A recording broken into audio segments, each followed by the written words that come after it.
की ते कितपत मनाला भावतं श्रोत्यांच्या आणि त्याचा आनंद किती मिळतो हेच माझं भान असतं. आणि मी श्रोत्यामध्ये बसलो तर तो आनंद मिळेल म्हणून मी इकडे आलो. तो तुमचा आता साहजिकच मुलगा आहे. हो. तुम्ही त्यांचे गुरु आहात सुरुवातीला तरी. हो हो. पण तो म्हणजे काय म्हणतात, शिष्य गातो याच्यापेक्षा मुलगा गातो याचा आनंद काय वाटतो तुम्हाला? मला आनंद नक्कीच वाटतो. याचं कारण काय, मी त्याला प्रत्येक गोष्ट सांगितली की मनोभावे आपण सेवा करावी.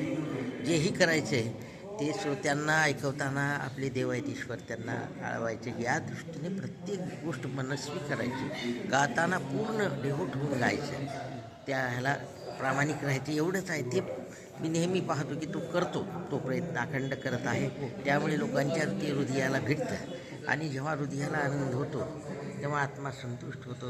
आत्मा संतुष्ट झाला परमात्माही संतुष्ट होतो. बस हेच करायचे आपल्याला. आत्मा आणि परमात्मा याची जोड करून वेगळं ठेवायचंच नाही. स्वर एक करतो, अद्वैत करायचे आपल्याला. बस एवढीच प्रभूला प्रार्थना आहे की ही सेवा त्यांनी आम्ही ईश्वरूपी रसिकापुढं करावी आणि अखंड आनंद देत राहावं. बस शेवटचं एक, आत्ता तुम्ही जेव्हा सुरुवातीला त्यांना साथ देत होतात, हां मुलगा गातो आणि बाप साथ देतो, हे आमच्यासाठी दृश्य तर वेगळंच होतं. पण मध्ये मध्ये तुमचा हात बदलण्यासाठी किंवा काहीतरी तो इशारे करत होता असं बघितलं मी. हो. त्यावेळेस शिष्य आपणाला काहीतरी सांगतो असं वाटलं का तुम्हाला? नाही नाही नाही, त्याला ते काय साधं आमचं वादन, माझं काय की जरा बनारसी वादन आहे. हो. त्याचं वाटतं की थोडे साधे ठिके वाजवा. हां.